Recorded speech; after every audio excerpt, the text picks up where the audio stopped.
तो दोस्तों आज मैं लेके आया हूँ आपके लिए ब्राइटकॉम ग्रुप लिमिटेड का कंप्लीट शेयर एनालाइज जानेंगे। इस वीडियो में हम इस कंपनी का कंप्लीट फंडामेंटल को और चार्ट पैटर्न को एनालाइज करके हम वीडियो में अंत में ये डिस्कस करेंगे कि हमें इस वक्त इस कंपनी पे निवेश करना चाहिए कि नहीं। और महबूब जेसानी जी ने हमें इस कंपनी के ऊपर खासकर वीडियो बनाने के लिए दोस्तों कमेंट किया था। ठीक है, सो अगर आपका भी कोई क्वेरीज है तो प्लीज़ नीचे कमेंट बॉक्स में कमेंट कीजिए ताकि हम आपके लिए भी अलग से वीडियो बना सकें। तो दोस्तों चलिए शुरू करते हैं। मैं अपना पॉइंट ऑफ व्यू बताऊंगा आपको इस कंपनी में। तो हम लोग सबसे पहले इस कंपनी का फंडामेंटल को समझते हैं।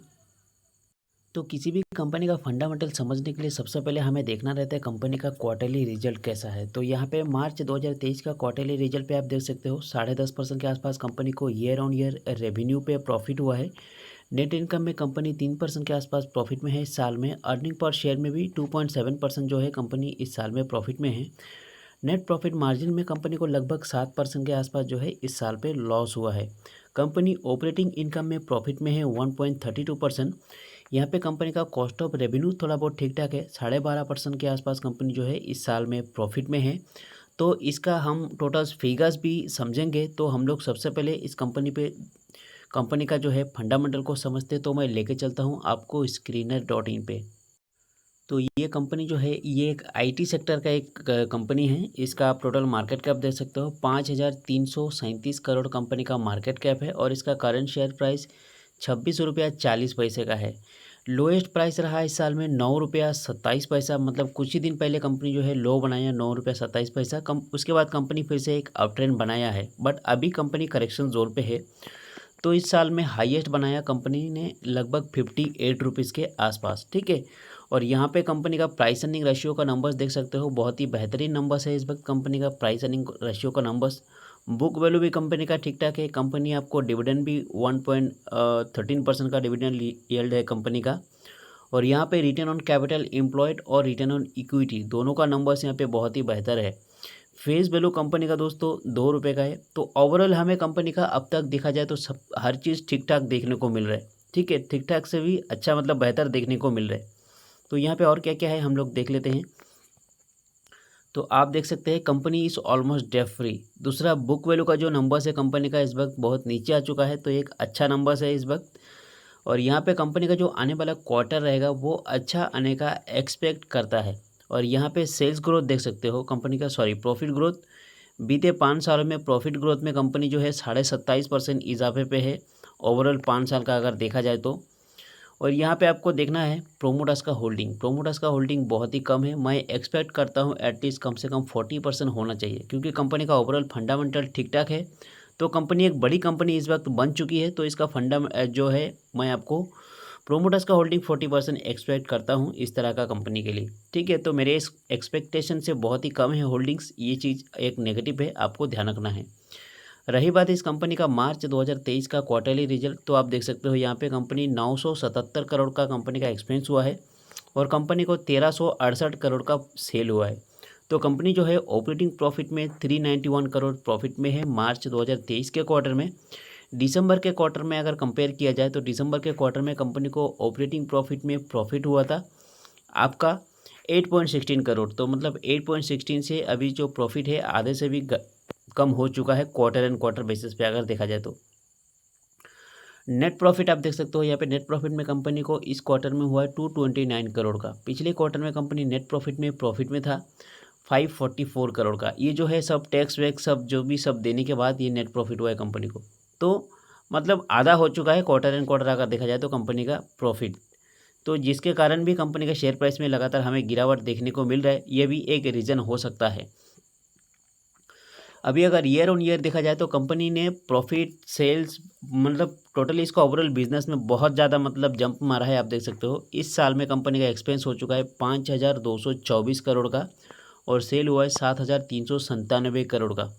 तो कंपनी पिछले साल के मुकाबले में देख सकते हो डबल हो चुका है लगभग इसका ऑपरेटिंग प्रॉफिट में।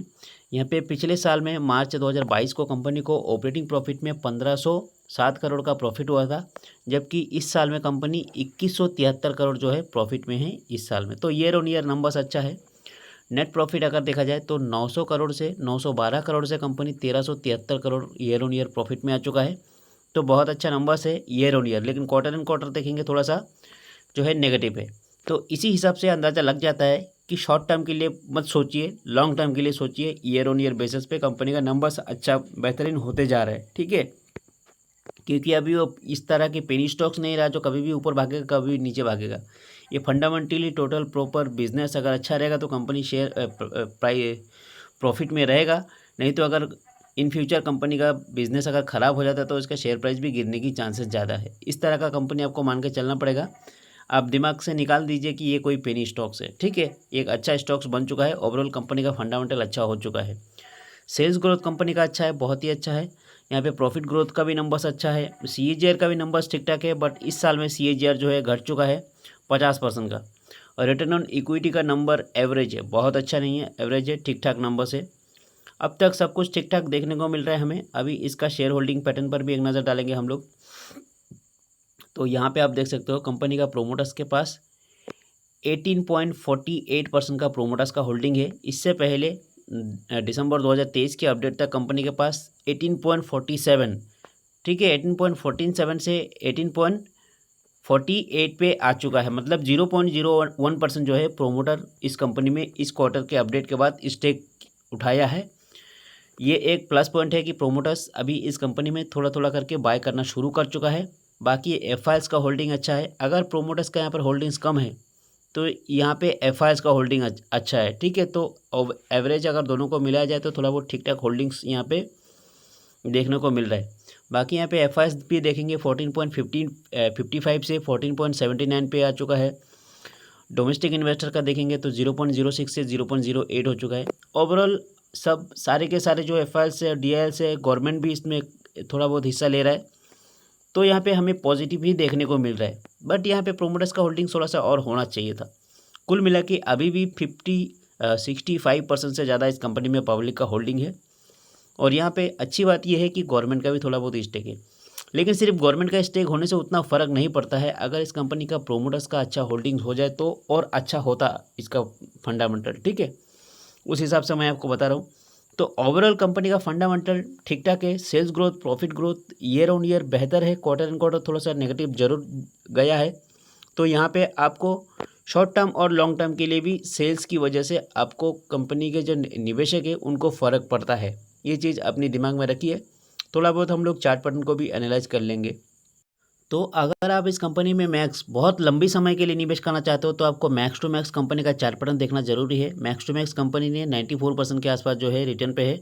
और यहाँ पे लिस्टिंग हुआ था कंपनी 2015 में, 13 रुपये उसका शेयर प्राइस हुआ करता था उस टाइम। बट 13 का शेयर गिर के यहाँ पे 1-2 रुपये पे भी हो चुका था।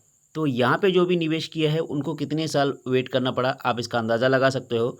ये 2015 की बात है, ठीक है। 2015 के बाद कंपनी कभी ऊपर नहीं गया, सीधा यहाँ पे 2021 में कंपनी जो है अब ट्रेंड दिया। तो 6 साल इनको प्रॉफिट बनाने में यहाँ पे लगा, 6 साल वेट करना पड़ा। उसके बाद इनको अच्छा खासा मुनाफा हुआ है। तो लॉन्ग टर्म के लिए तो कंपनी अच्छी है, नो डाउट। अभी देखते हैं 5 साल, 5 ईयर के लिए 5 साल में कंपनी अच्छा खासा प्रॉफिट में है। 1242% का जो है company max to max return दे चुका है 5 ईयर में, ठीक है। 5 साल में देखेंगे तो 1.5 रुपया 2 रुपये के आसपास कंपनी जो है इसका शेयर प्राइस था। उसके बाद कंपनी यहाँ पे 117 रुपये के आसपास जो हाईएस्ट बनाया है। फिर कभी इस रेंज को कंपनी छू नहीं पाया। यहाँ पे 2021 से 2022 आ चुका है और यहाँ पे 2022 जा चुका है और यहाँ पे फिलहाल हम 2023 में चल रहे हैं, ठीक है। 3 साल हो चुका है इस हाई को ब्रेक करके नीचे आते आते 3 साल हो चुका है कंपनी को। तो यहाँ पे हो सकता है अगर और भी करेक्शन करता है, लॉन्ग टर्म के लिए बता रहा हूँ, तो आपको और भी नुकसान हो सकता है। अगर आप लॉन्ग टर्म के लिए निवेश करना चाहते हो तो आपको और वेट करना चाहिए। ये मेरा पर्सनल ओपिनियन है, मेरा पॉइंट ऑफ व्यू है। अभी हम लोग देखेंगे 1 ईयर का चार्ट पैटर्न। अगर आप 1 साल के लिए निवेश करना चाहते हो तो यहाँ पे एक थोड़ा सा अच्छा चार्ट पैटर्न जरूर बन चुका है। क्योंकि 1 साल में कंपनी का जो चार्ट पैटर्न है वहाँ पे बदलाव आ चुका है, ठीक है। 1 साल से कंपनी गिर रहा था बट यहाँ पे फाइनली 9 रुपये के आसपास कंपनी एक सपोर्ट लिया। उसके बाद कंपनी का चार्ट पैटर्न जो है इस तरह से बदल चुका है। तो यहाँ पे शॉर्ट टर्म के लिए आप थोड़ा बहुत निवेश कर सकते हो। कंपनी शॉर्ट टर्म के लिए ऊपर जा सकता है। बट यहाँ पे 1 साल में कंपनी का जो रिटर्न है 52% का नेगेटिव रिटर्न है, ये भी आपको ध्यान रखना है। शॉर्ट टर्म के लिए थोड़ा बहुत निवेश किया जा सकता है, लेकिन आपको एक्टिव रहना पड़ेगा। कभी भी अगर कंपनी इस रेंज को तोड़ के नीचे आता है दोस्तों, तो फिर से ये कंपनी जो है 7-8 रुपये दिखा सकता है अपना प्राइस, इसलिए। और शॉर्ट टर्म के लिए आपको फिर से बताता हूँ, एक्टिव रहना पड़ेगा। और यहाँ पे 6 मंथ का चार्ट पैटर्न देख लेते हैं। 6 मंथ का चार्ट पैटर्न में यहाँ पे क्लियर दिख रहा है कि कंपनी का जो चार्ट पैटर्न है बदल चुका है, एक फ्रेश चार्ट पैटर्न बना चुका है। तो इस रेंज को कंपनी इस वक्त फॉलो कर रहा है, ठीक है। इस रेंज को तोड़ता है तो कंपनी और भी नीचे आ सकता है। अगर इसी रेंज के आसपास कंपनी सपोर्ट लेके ऊपर जाता है तो डेफिनेटली कंपनी फिर से एक अप ट्रेंड देने की पूरी चांसेस है। यहाँ पे कंपनी का 6 महीने का रिटर्न 4.5% का नेगेटिव रिटर्न जरूर है। 1 मंथ का चार्ट पैटर्न देखेंगे तो कंपनी जो है इस महीने में 20% लगभग गिर चुका है। और अगर इस हफ्ते में देखा जाए तो इस हफ्ते में कंपनी एक करेक्शन जोन पे है, 4% के आसपास गिरा है, ज़्यादा नहीं गिरा है इस हफ्ते का। यहाँ पे देख सकते हो, ये आपका 17 जुलाई के आसपास जो है इसका शेयर प्राइस 27 रुपये का हुआ करता था, आज 26 रुपया। मतलब इस हिसाब से देखेंगे तो 1 रुपया गिर चुका है। यहाँ पे हाई बनाया था लगभग आपका 28 रुपया 29 रुपये के आसपास, ठीक है। आज के दिन अगर देखा जाए, आज के दिन भी कंपनी ने 2.5% के आसपास नेगेटिव रिटर्न दिया है। तो दोस्तों आप क्या समझे इस कंपनी का चार्ट पैटर्न को देख के? फंडामेंटली तो चलो ठीक ठाक है, अच्छा है। तो लॉन्ग टर्म के लिए अगर निवेश करना चाहते हो तो आपको और वेट करना चाहिए, और सस्ते में आपको मिल जाएगा लॉन्ग टर्म के लिए, ठीक है। लेकिन अगर आप शॉर्ट टर्म के लिए निवेश करना चाहते हो तो थोड़ा बहुत निवेश कीजिए। निवेश करके दोस्तों सो मत जाइए, भूल मत जाइए, एक्टिव रहिए हमेशा। कभी भी अगर इस रेंज को तोड़ता है, ठीक है, तो ये फिर और नीचे आने की चांसेस है। अगर इसी रेंज पे चलता रहता है तो आपको थोड़ा बहुत प्रॉफिट हो सकता है। ये मेरा पर्सनल ओपिनियन है, मेरा पॉइंट ऑफ व्यू है। ये कोई बाय और सेल का रिकमेंड नहीं है, सिर्फ एजुकेशन पर्पज़ से मैंने ये वीडियो बनाया है, ठीक है। तो अगर आप निवेश करना चाहते हो तो दोस्तों अपनी मन से प्रॉपर कंपनी का फंडामेंटल हर चीज़ रिसर्च करने के बाद ही निवेश कीजिए। किसी के कहने पर बिल्कुल निवेश मत कीजिए, ठीक है। तो मिलते हैं अगले वीडियो में एक और ऐसे ही जानकारी के साथ। हमारी वीडियो को अंत तक देखने के लिए आपका बहुत बहुत धन्यवाद।